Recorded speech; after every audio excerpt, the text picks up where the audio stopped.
Breaking news Pakistan ఆర్మీలో సంక్షోభ పరిస్థితులు నెలకొన్నాయి. ఇప్పటికిప్పుడు యుద్ధం వస్తే ఏం చేయాలన్న సందిగ్ధత పాక్ ఆర్మీలో నెలకొంది. చాలా క్లిష్టమైన పరిస్థితులను పాక్ ఆర్మీ ఎదుర్కొంటోంది. ఇప్పటికే సైన్యంలో ఉన్న యువ సైనికులు అందరూ కూడా రాజీనామా చేసేస్తున్నారు. యుద్ధ భయంతో వాళ్ళంతా కూడా వెనుతిరుగుతున్నారు. మరోవైపు ఇప్పటికే రిటైర్డ్ ఆర్మీ ఎంప్లాయీస్ ఎవరు ఉంటారో వాళ్ళందరినీ కూడా వెనక్కి రప్పించే ప్రయత్నాల్లో పాక్ ఉంది. ఇప్పటికే 40 లక్షల మంది రిటైర్డ్ ఆర్మీ సైనికులను పాకిస్తాన్ తిరిగి విధుల్లోకి తీసుకునే ప్రయత్నాలు చేస్తోంది. అయితే రిటైర్డ్ సైనికులను తీసుకుని ఎలా యుద్ధానికి వెళ్ళాలి అంటూ కూడా ఒక సందిగ్ధత ఉన్నటువంటి సిచ్యువేషన్ని ఫేస్ చేస్తోంది పాక్ ఆర్మీ. మాజీ సైనికులను ఆర్మీ నుంచి ఆదేశాలతో వచ్చిన వాళ్లతో ముసలోళ్లతో ఎలా యుద్ధం చేయాలి అన్న ఒక క్వశ్చన్ మార్క్తో అయితే పాక్ ఆర్మీ ఉంది. ఇప్పటికే ఎవరైతే యువ సైనికులు ఉన్నారో వాళ్ళందరూ కూడా యుద్ధం ఏ క్షణానైనా రాబోతోంది, యుద్ధం చేయాల్సి వస్తుంది అన్న పరిస్థితుల నేపథ్యంలో వాళ్ళందరూ కూడా రాజీనామా చేసి వెనక్కి తగ్గుతున్న పరిస్థితిలో ఇప్పటికిప్పుడు భారత్ అన్ని వైపుల నుంచి కూడా సిద్ధమవుతోంది. ఏ వైపు నుంచి కూడా దాడి చేయడానికి అన్ని రంగాలను సిద్ధం చేసుకుంటోంది. ఈ నేపథ్యంలో అటు పాకిస్తాన్ ఆర్మీలో మాత్రం సంక్షోభ పరిస్థితులు, ఒక సంక్లిష్టమైన సిచ్యువేషన్ అయితే వాళ్ళు ఫేస్ చేస్తున్నారు.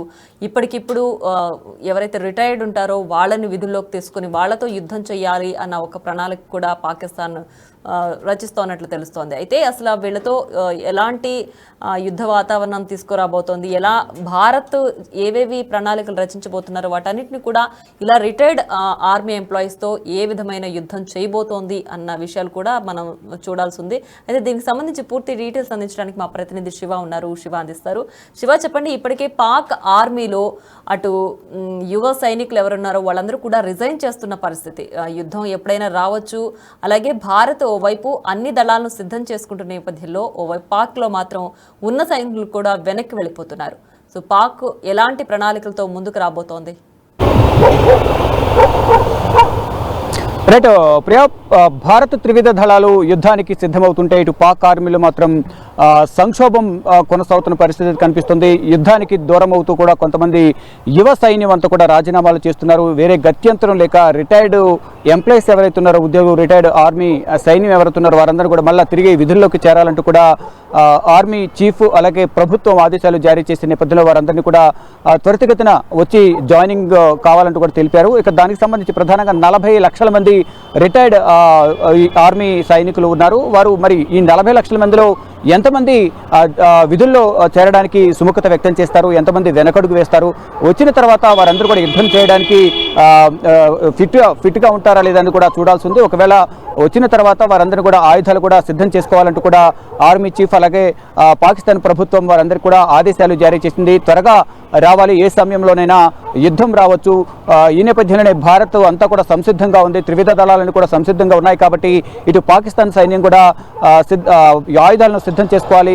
రిటైర్డ్ ఎంప్లాయీస్ అంతా కూడా విధుల్లో చేరాలంటూ కూడా ఆదేశాలు జారీ చేశారు. చూడాలి మరి వారంతా కూడా విధుల్లో 40 లక్షల మంది రిటైర్డ్ ఉద్యోగులు ఉన్నారు. ఆర్మీకి సంబంధించిన సైన్యం వారందరూ కూడా విధుల్లో చేరతారా, ఎంతమంది చేరతారు, వారందరూ వచ్చిన తర్వాత కూడా ఎంతమంది ఫిట్గా ఉన్నారు, వారందరి దగ్గర ఆయుధాలు వారందరికీ సమకూర్చే అవకాశం ఉంటుందా లేదని కూడా చూడాల్సి ఉంది.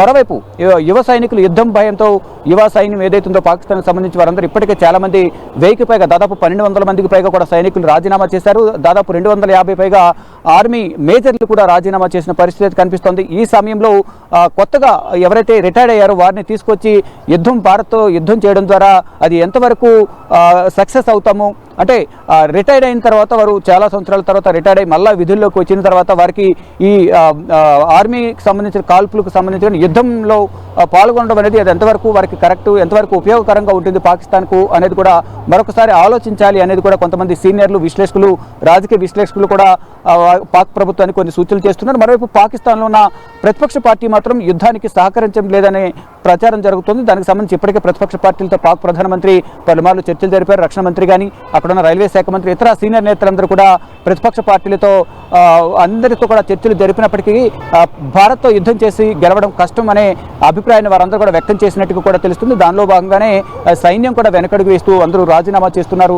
దానిలో భాగంగా ఇప్పుడు వేరే గత్యంతరం లేక వేరే ఆప్షన్ లేక ఎవరైతే రిటైర్డ్ ఎంప్లాయీస్ ఎవరైతే ఉన్నారో ఆర్మీ ఉద్యోగులు ఉన్నారో 40 లక్షల మంది ఉన్నారు. వారందరినీ మళ్ళా విధుల్లో చేరాలంటూ తెలిపిన నేపథ్యంలో వారు మరి ఎప్పటిలోగా విధుల్లో చేరతారు, విధుల్లోకి వచ్చిన తర్వాత భారత్ ఫైట్ చేయడానికి సిద్ధంగా ఉన్న నేపథ్యంలో వారు పాకిస్తాన్ సిద్ధంగా ఉంటుందా లేదా, ఎంతమంది ఎంప్లాయీస్ అంటే ఉన్న రిటైర్డ్ ఉద్యోగులందరూ కూడా 40 లక్షల మందిలో ఎంతమంది జాయిన్ అవుతారని కూడా చూడాలి. కానీ వచ్చిన తర్వాత అందరినీ ఆయుధాలు కూడా సిద్ధం చేసుకోవాలంటూ ఆదేశాలు జారీ చేసిన నేపథ్యంలో ఎప్పటి వరకు ఈ ప్రాసెస్ అంతా కంప్లీట్ అవుతుందో వేచి చూడాల్సింది. కానీ ఇటు భారత్ మాత్రం ఏ సమయంలో యుద్ధం వచ్చినా ఫైట్ చేయడానికి, కథన రంగంలో దూకడానికి త్రివిధ దళాలు అయితే ఇప్పటికే విన్యాసాలతో సిద్ధంగా ఉన్నాయని చెప్పాలి. ప్రియా, అన్ని విధాలుగా కూడా అన్ని రంగాలతో సిద్ధంగా ఉన్న నేపథ్యంలో ఇప్పుడు పాక్ ఇలాంటి పరిస్థితిని ఎదుర్కొంటుంది. అంటే యువ సైనికులు ఎవరైతే యుద్ధానికి రావాలో వాళ్ళు యుద్ధానికి రాబోము అన్నట్టు కూడా వెనక్కి వేస్తున్న సమయంలో వాళ్ళ రాజీనామాల్ని యాక్సెప్ట్ చేస్తారా? ఇప్పుడు ఆల్రెడీ రిటైర్డ్ అయిపోయిన ఎంప్లాయీస్ని తీసుకొని, ఆ ఆర్మీ ఎంప్లాయీస్ని తీసుకొని యుద్ధానికి రావడానికి పాక్ ఆర్మీ సిద్ధంగా ఉంటుందా? ఒకవేళ వారు ఇచ్చిన ఆదేశాల మేరకు 40 లక్షల మంది ఎంతో కొంతమంది వచ్చి జాయిన్ అయినా కానీ సరైన రీతిలో యుద్ధం చేయలేరు అనే భావన కూడా అక్కడ పాకిస్తాన్కి సంబంధించిన సీనియర్ ఎవరైతే ఆర్మీకి సంబంధించిన మేజర్లు కానీ ఇతర తోటి సైనికులు కూడా భావిస్తూ ఉన్నారు. అంటే ఇప్పుడు యుద్ధం వస్తే మనం గెలవలేము, మన దగ్గర సరైన యుద్ధ సామాగ్రి లేదు, యుద్ధ ట్యాంకర్లు కానీ ఇతర యుద్ధ సామాగ్రి ఆయుధాలు లేవు, కాబట్టి పాకిస్తాన్ గెలిచే అవకాశం లేదు అనేది ఒక భావన అయితే వాళ్ళలో ఏర్పడినట్లుగా కూడా తెలుస్తుంది. దానిలో భాగంగా ఇటు మిత్ర దేశాలు కూడా దూరం అవుతున్న నేపథ్యంలో ఇటు ఆఫ్ఘనిస్తాన్కి సంబంధించి తాలిబాన్ మంత్రి కూడా ఇటు భారత్తో స్నేహపూర్వక వాతావరణంలో చర్చలు, స్నేహం కోరుకుంటున్నారు. ఇటు తాలిబాన్కి సంబంధించిన మంత్రి కూడా ఇటు మిత్ర దేశాలను కూడా దూరం అవుతున్నాయి.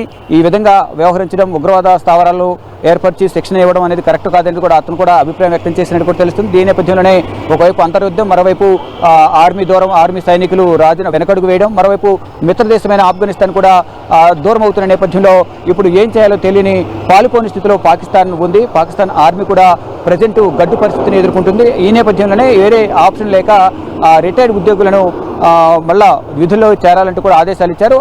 వారు వచ్చి జాయిన్ అయినప్పటికీ మరి వారి సఫలీకృతం అవుతారా, విఫలమవుతారా అనేది కూడా వేచి చూడాల్సింది. కానీ యుద్ధానికి మాత్రం వారు వెనకడుగు వేస్తున్నారనే ప్రజెంట్ సిచ్యువేషన్ బట్టి అర్థమవుతూ ఉంది. ప్రియా, ఇక పాక్ ఆర్మీలో సంక్షోభం నెలకొంది. ఒక విచిత్రమైన పరిస్థితిని ఎదుర్కొంటోంది పాక్ ఆర్మీ. ఓవైపు భారత్ త్రివిధ దళాలతో యుద్ధానికి ఎప్పుడైనా సరే సిద్ధంగా ఉంది అన్న నేపథ్యంలో యుద్ధానికి సంకేతాలు కూడా పంపిస్తున్న నేపథ్యంలో పాక్ మాత్రం యువ సైనికులు రాజీనామా చేస్తున్నారు, యుద్ధానికి రాలేమంటూ వెనకడుగేస్తున్నారు. ఈ నేపథ్యంలో పాక్ ఆర్మీ రిటైర్డ్ ఆర్మీ సైనికుల్ని కూడా తిరిగి విధుల్లోకి తీసుకునే ఆలోచన చేస్తోంది. సో రిటైర్డ్ ఎంప్లాయీస్తో తిరిగి యుద్ధాన్ని ఎలా నడిపించబోతోంది, లేదంటే ఎలాంటి ప్రణాళికతో ముందుకు రాబోతోంది అని ఒక సందిగ్ధ నేపథ్యంలోనే యుద్ధానికి పాక్ ఆర్మీ సిద్ధమవుతోంది. భారత్ మాత్రం పక్కా ప్రణాళికతో అన్ని రంగాలను, త్రివిధ దళాలను అన్నిటిని సిద్ధం చేసుకుని యుద్ధానికి రెడీగా ఉంది.